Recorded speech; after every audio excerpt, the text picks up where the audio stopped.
Hi there, this is exclusive hot.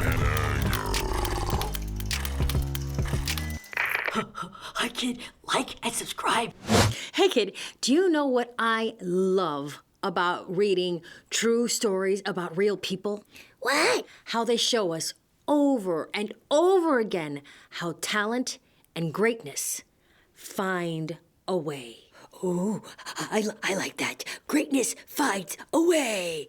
I feel that. Did George Washington Carver find his greatness in a secret garden? Ooh, that must be an incredible garden. Yeah. One incredible true story coming right up. Wow! I love gardens. And not just a garden, the secret garden of George Washington Carver.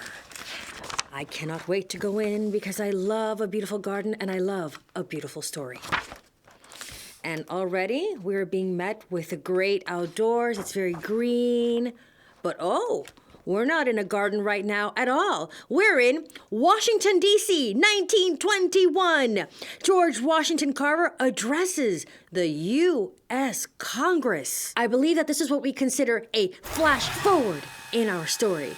And then I think we'll be flashing back to the garden. But first, Washington, D.C. We are just beginning to learn the value of the peanut, Carver told the congressmen. Some of them laughed. One man made a racist remark. As a black man speaking to a room of all white representatives, Carver was not among friends. African Americans, back in 1921, were still segregated by U.S. federal law and treated as second-class citizens. Carver had only been given 10 minutes, remember that, to speak. He gave the audience 10 minutes they would never forget. Ooh. Carver showed them how peanuts could be used to make dozens of items. I mean, we're talking face creams, soaps, ink. Blip, blip, blip, blip. Did you say ink? Yes, Octavius the octopus, ink. Wow. Blip, blip, blip, blip, blip, blip. And cheese. Cheese, you say? Cheese, I say. Well, you got my attention. Instant coffee. I love cafe. I know, Abuela Bear, but wait, there's so much more that can be made with peanuts. Like paper, paints, glue, even more. When his time was up, they were all impressed. Go ahead, brother. Your time is unlimited, the chairman said, encouraging him to continue. And Carver spoke for over an hour. Remember how back at the beginning they gave him 10 minutes? And then he spoke for way more than that? That's what you call the gift of elocution. Elocution, the gift of speaking with great clarity and expression. All the best speakers have that. Flashback! We're not in Washington, D.C. anymore. No, we've gone back to 1874. And instead of Washington, D.C., we're in Diamond Grove, Missouri. This is 47 years earlier to when George Washington Carver, right there, was still just a boy. No one knew about the garden George kept hidden on the Carver farm.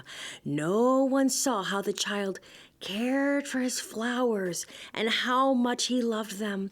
When he watered the clovers, their petals curved up like a smile. The black-eyed Susans winked when he patted the soil around their roots.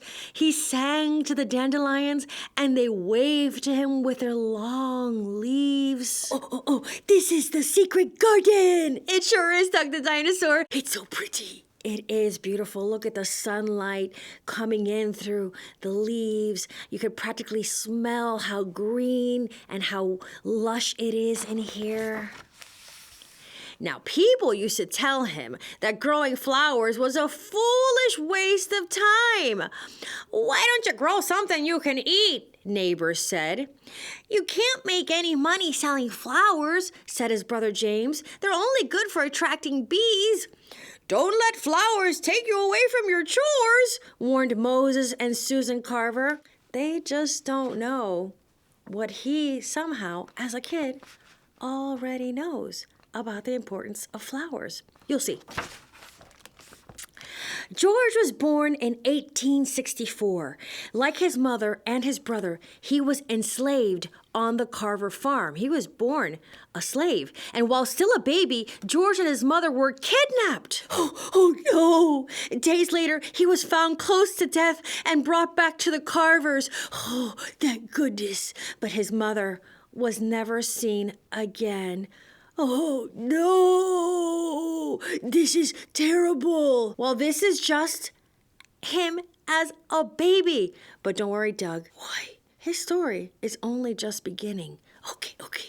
The next year, slavery was outlawed in the United States, and little George was a slave no more. Now, Moses and Susan Carver, who actually had owned him, did not have children of their own. So when slavery was over and the mom was gone and no one knew where the dad was, they decided to raise George and his brother on the farm as their own. George was a sickly child, which meant less time working and more time exploring. There is his brother doing some hard work, but George is more of an inside kind of kid. He filled the house with a steady stream of interesting plants and rocks. Susan taught him how to be creative with the little that they had, and nothing was wasted. Turkey feathers were used to make sewing needles. They made dyes from nuts and berries, and they used plants and leaves for medicine. Every day, he ran into the woods to discover something new. I wanted to know the names of every stone and flower and insect and bird and beast, he said. His curiosity was unlimited.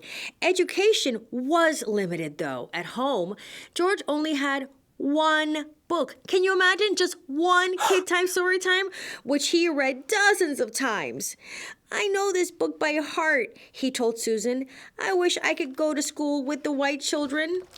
Now, as I had said earlier, slavery had ended, but U.S. segregation laws, separation laws, still denied black people the same rights as whites. But that's not right! Green Bear, what did I say at the very beginning of this book? That talent finds a way? Mm-hmm. Okay, keep reading. So, George decided to create his own classroom in the woods and studied the subject he loved most, nature. And no matter how much people discouraged him, he wanted to grow flowers. George decided to grow them in a secret garden so no one could find them or tease him. And it became a magical place for him, filled with butterflies and sunlight and the flowers that he loved. The tiny seeds went into the dirt and transformed into beautiful flowers. In his mind, the garden was a true gift from God, whom he called the Great Creator. Each day, George rolled the soil between his fingers to make sure it wasn't too wet or too dry. Some plants needed more rain and some needed more sun. And that's part of his study right there. He is learning what every single plant out there needs. Come here, you need a haircut, George said as he cradled the daisy in his hand and clipped off its dry petals. He spread them around the soil to help the flowers grow. At first, the gardening was difficult because he couldn't ask for help and reveal his secret, right? The more he experimented, the more he learned. George studied each new season by painting the life cycles of the flowers. And berries were used to make paints. Twigs and grass were used to make the brushes. Oh, so art is another one of his talents, as well as public speaking and gardening. But wait, there's more. Oh! He learned how to protect the roots through the winter so flowers could be reborn in the spring. Welcome back, he whispered, to the tiny sprouts. It was a special garden and could have remained a secret forever. But eventually, the young boy's generosity changed that. When George met a neighbor with a sick plant or flower, he offered to care for it. I'll take care of it. Part of his garden became a plant hospital. Wilting plants went in and blooming plants came out. No one could believe that such a small child had so many big ideas. "Here comes the plant doctor," they'd say whenever he paid a visit. "Think of all the people I can help," he told the garden. It inspired him to see their flowers growing side by side with his flowers. And George breathed a sigh of relief. There's no need to be secret anymore. The secret was out, and it was glorious.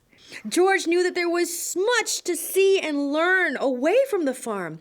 Away from the farm. You know what this means, don't you? At the age of 12, he said goodbye to his garden and set off on his own for a new adventure. 12! Can you imagine setting off into the world by yourself at 12? Oh, storyteller, I would be scared, but I think that George is finding his way. I think he is finding a way, Doug the dinosaur. In Neosho, Missouri, he lived with Mariah Watkins, who gave him advice he carried into adulthood. Oh yeah. We've all heard things when we're kids that we take in here forever because we always remember it. And what did she tell him? "Learn all you can, George, then give it all back to our people." Over the next 18 years, he lived in several states and attended many schools to study art and agriculture. It was not easy. Nothing worth doing ever is, kid. After being accepted to Highland College in 1885, the all-white school refused to admit him when they learned he was African American. But did he stop? No! The young man was determined to get an education. In 1896, George Washington Carver became the first black man to study at, graduate from, and teach at Iowa Agricultural College. So you're saying that not only was he an artist and a gardener, botanist, and a great public speaker, he was also an educator? But wait, there's more. Whoa! The same year, Booker T. Washington, president of the Tuskegee Institute, hired George to teach agriculture. And when Carver first arrived, he said, "Everything looked hungry. The land, the cotton, the cattle, the people." Farmers were in trouble, and George saw that. Cotton crops were destroying their land.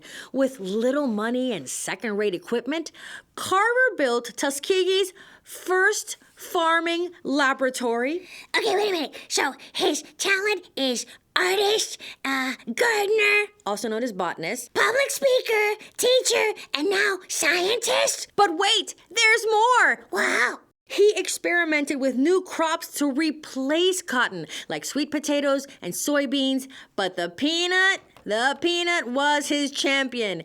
It had nutrients to nourish and refresh the soil. Remember, the soil was depleted after the cotton, and the peanuts put the soil back into good shape again. So he's the one who introduced the idea of rotating crops, switching out crops to keep the land fresh. He convinced farmers to grow peanuts and then developed over 300 uses for them. And it wasn't long before peanuts became the largest crop in the South. Okay. So if I am trying to keep track here, his talents are artist, botanist, public speaker, scientist, teacher, and inventor. It's a pretty big list, right? Whoa! I told you it would be inspiring. Carver also created a traveling schoolhouse called the Jessup Agricultural Wagon to visit poor farmers, and it offered everything from tool demonstrations to medical care to pamphlets on how to improve farms and live healthier. In its first summer, the wagon visited over 6,000 people. I mean, if you think about it, George Washington Carver was an influencer before influencer was even a word. Carver's advice saved countless farms and families. What would you like to learn today? He asked a farmer. The best time to plow or how to raise a strong cow? And just go ahead and add environmentalist to his long list of talents. Wherever he traveled, people went to hear him speak. After his historic day in front of the U.S. Congress, back on page 1, he became a living folk hero. He was also recognized as an early environmentalist, a voice for racial harmony, and an advisor to world leaders. With his new fame came many awards and honors, yet he remained a humble man, always ready to serve humanity. Since his days on the Carver farm, one thing never changed. Day after day, I spent in the woods alone in order to collect my floral beauties and put them in my little garden I had hidden in the brush, not far from the house. Regard nature, revere nature, respect nature. All this greatness, this world-changing talent came from a kid who was born a slave and was so sick as a baby, they didn't think he'd live to be a grown-up.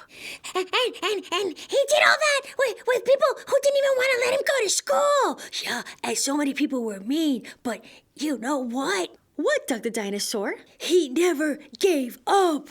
His talent and his greatness found a way. A way. I'm super inspired. Me too. And kid, you know what you gotta do, don't you? Can you tell us, just to be sure? Find your talent and find a way, because the world needs you.